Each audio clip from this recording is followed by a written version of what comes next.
नमस्कार मित्रांनो, नर्सिंग एक ईश्वर सेवा मी आरोग्यदूत या चॅनलमध्ये मी अक्षया तुम्हा सर्वांचं मनापासून स्वागत करते. तर मित्रांनो, आजच्या व्हिडिओमध्ये आपण बघणार टॉपिक प्रेग्नन्सीची व्याख्या लिहून आपल्याला त्याची चिन्ह लक्षणे कोणती आहेत ते बघूया. तर 5 मार्काला विचारला जाणारा हा प्रश्न आहे. तर आपण हा पूर्ण व्हिडिओ बघूया. GNM 3rd इयर स्टुडंटसाठी मिडवायफरी अँड गायनेकॉलॉजीमध्ये विचारला जाणारा प्रश्न आहे. तर आपण एक्टोपिक प्रेग्नन्सीची व्याख्या बघूया.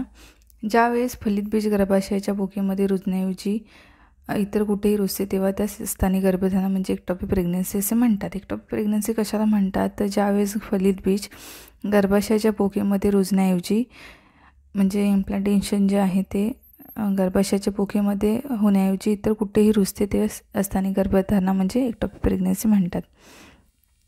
याची चिन्ह लक्षणे कोणती आहेत ते आपण बघणार आहोत. त्याआधी चॅनलवर नवीन आले असाल तर चॅनलला सबस्क्राईब करा, व्हिडिओला लाईक करा आणि शेअर करायला विसरू नका. तर चिन्ह लक्षणे एक्टोपिक प्रेग्नन्सीची बघूया. तर ही तात्कालीन आणि दीर्घकालीन ही असतात, परंतु तत्कालीन चिन्ह लक्षणे अति महत्त्वाची आणि ताबडतोब उपचार करून तत्कालीन जे असतात, ठीक आहे, ॲक्यूट. तर त्याच्यामध्ये मातेचा जीव वाचवणं खूप महत्त्वाचा असतो. तर आपण ती बघूया. तर चिन्ह लक्षणं आपण बघूया. तर पायी न येणे. तर पायी न येण्यामध्ये पायी येऊन 6 ते 9 किंवा जास्तीत जास्त 10 ते 12 आठवडे झालेली आहेत अशी माहिती मिळते. गरोदरपणाची सूचक लक्षणे दिसतात. पायी येऊन 6 ते 9 किंवा जास्तीत जास्त 10 ते 12 आठवडे झालेली आहेत पायी न येऊन अशी माहिती मिळते आणि गरोदरपणाची सूचक लक्षणेही दिसतात ह्याच्यामध्ये. तर दुसरं आहे लक्षण पोटदुखी असते ह्याच्यामध्ये. तर अचानक पोटदुखी सुरू होते, ओटीपोटामध्ये एकाच बाजू दुखते. म्हणजे एक्टोपिक प्रेग्नन्सीमध्ये ना काय होतं माहिती आहे, पोट एकाच बाजू दुखतं कुठेही, अचानक पोटदुखी सुरू होते. कारण कधी कधी ट्यूबमध्ये पण प्रेग्नन्सी असू शकते, ठीक आहे. आपल्या ट्यूब असतात ना, तर त्या ट्यूबमध्ये सुद्धा प्रेग्नन्सी असू शकते. फॉलोपिन ट्यूबमध्ये प्रेग्नन्सी असू शकते. त्याच्यामुळे काय होतं, एकाच बाजूला कुठल्या तरी असते. तर ओटीपोटामध्ये लेफ्ट साईडला किंवा राईट साईडला सुद्धा असू शकते. ओटीपोटामध्ये एकाच बाजू दुखते. ह्या वेदना शक्यतो जास्तीत जास्त करून फॉलोपिन ट्यूबमध्ये प्रेग्नन्सी राहते आपल्या इंडियामध्ये किंवा काही ठिकाणी, ठीक आहे. तर यामध्ये काय होतं, ओटीपोटामध्ये एका बाजू दुखते. या वेदना कळाच्या स्वरूप म्हणजे युट्रसमध्ये न राहता, म्हणजे गर्भाशयामध्ये न राहता फॉलोपिन ट्यूबमध्येच बाळाची वाढ होणे हा एक प्रकारचा म्हणजे फॉलोपिन ट्यूबमध्ये बेबी वाढू शकत नाही कारण त्याला गर्भपिशवीचीच गरज असते, ठीक आहे. म्हणून त्या प्रेग्नन्सीला एक्टोपिक प्रेग्नन्सी म्हणतात. म्हणजे गर्भाशयामध्ये न राहता आजूबाजूला कुठेतरी वाढवणे त्याची. तर या वेदना कळ्याच्या स्वरूपात असतात. पोटातील कळ्या थांबून थांबून येतात. 2 कळ्यांच्यामध्ये पेशंट अस्वस्थ होतो. म्हणजे पोटात कळ्या यायला सुरुवात होतात. 2 पोटातील कळ्या थांबून थांबून येतात, ठीक आहे. सुरुवातीला एका बाजूस होणाऱ्या या वेदना हळूहळू सर्व पोटामध्ये पसरतात. म्हणजे एका बाजूला होणाऱ्या वेदना पोटामध्ये पसरतात. या वेदनांचे कारण म्हणजे आतल्या आत ट्यूब फुटल्याने झालेला रक्तस्राव आत ट्यूबमध्ये साठून राहिल्यामुळे ट्यूबच्या मसल्सना स्पॅझम आल्यामुळे पेरिटोनियमला दाह झाल्यामुळे होतात. कधीकधी ट्यूब फुटू शकते. लवकर डायग्नोज झालं सोनोग्राफीमध्ये, कधीकधी आता हल्ली खूप सोनोग्राफी वगैरे केली जाते. डायग्नोज झालं एक्टोपिक प्रेग्नन्सी आहे तर ते लॅप्रोस्कोपी करून काढलं जातं. जे एक्टोपिक प्रेग्नन्सी जी आहे ती लॅप्रोस्कोपीद्वारे काढली जाते.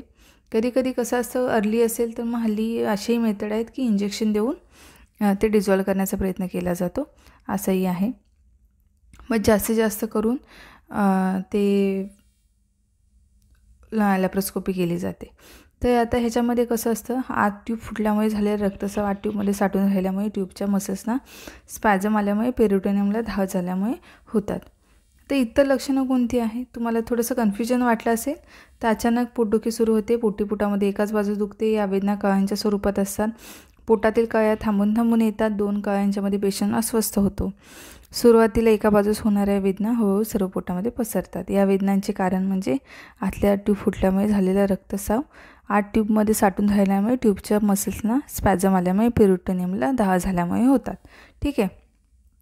रक्तस्राव होतो आणि त्या वेदना होतात. पोटदुखी असते कळ्यांच्या स्वरूपासारखी. तर मी ऑलरेडी आधी सांगितलं, एकदा वाचून दाखवलं आहे तर बघून घ्या आणि स्क्रीनशॉट पाहिजे तर काढून घ्या. इतर लक्षणं कोणती, तर जनन मार्गाने रक्तस्राव होतो. गडद तपकिरी रंगाचा रक्तस्राव थोड्या प्रमाणात होतो. मळमळतं, उलट्या होतात, याच्यामध्ये सुद्धा चक्कर येते. जननमार्गाला होणाऱ्या रक्तस्रावापेक्षा बाईची सर्वसामान्य स्थिती अतिशय गंभीर असते.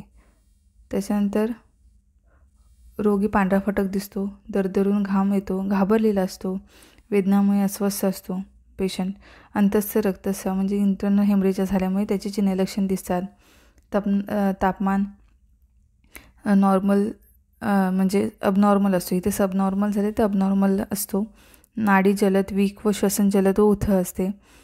रक्तदाब स्वाभाविकतेपेक्षा कमी होतो. अंग थंडगार लागते. काही वेळेस निलंगाव असं सायनोसिस होतं आणि शॉकची लक्षणं असतात. ही सर्व शॉकची लक्षणं आहेत. ठीक आहे. म्हणजे पेशंटला एक्टोपिक जे प्रेग्नन्सी राहिली किंवा फुटलं आहे ट्यूबमध्ये, तर मग खूप भयंकर एक कंडिशन असेल, भयंकर पेन असेल त्याच्यामध्ये, तर ही सर्व लक्षणं असतात. रक्तस्राव होणे, उलट्या, मळमळ, चक्कर, BP लो होणे, श्वसन जलद असणे. ठीक आहे. सायनोसिस, घाबरलेला असतो रोगी, पांढरा फटक असतो रुग्ण. तर अशा प्रकारे त्याच्यानंतर पोटाची तपासणी केली असता पोटाचा घेर वाढलेला असतो, पोट घट्ट फुगल्यासारखे लागते, बाई पोटाला हात लावून देत नाही. पोटाचा घेर वाढलेला असतो, पोट म्हणजे फुगलेलं असतं, बाई पोटाला अजिबात हात लावून देत नाही कारण पेन असतं. योनिमार्गे तपासणी, खालून तपासणी करणे अशक्य असते कारण टेंडरनेस असतो. शिवाय इंट्रापेरिटोनियल ब्लिडिंगची भीती असते. अतिअनुभवी व्यक्तीनेच करावी, त्यामधून वजाला म्युकस मेम्ब्रेन फिकट पडलेला आढळतो. गर्भाशय स्वाभाविक आकाराचा परंतु लिबलिबीत आढळतो. फॉर्निक्स आणि सर्व्हिसच्या ठिकाणी अतिशय टेंडरनेस असतो.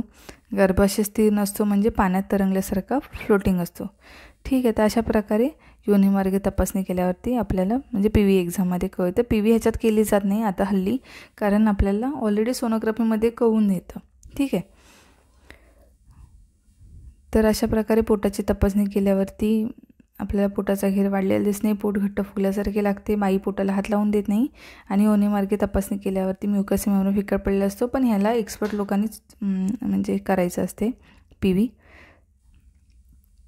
तर ही लक्षणं आहेत: पोटदुखी, चिन्ह लक्षणे, पायी न येणे, पोटदुखी, इतर लक्षणे, आणि पोटाची तपासणी केली असता बाई पोटाला हात लावून देत नाही. योनिमार्गे तपासणी केली असता आपल्याला काय दिसतं तर वजाना आणि म्युकस मेम्ब्रेन फिकट पडलेला असतो. गर्भाशय स्वाभाविक आकाराचा परंतु लिबलिबीत असतो. ठीक आहे. तर अशा प्रकारे तुम्ही हे बघू शकता. तर लवकरच भेटू आपण पुढच्या व्हिडिओमध्ये. तोपर्यंत काळजी घ्या. मस्त राहा, स्वस्थ राहा. धन्यवाद.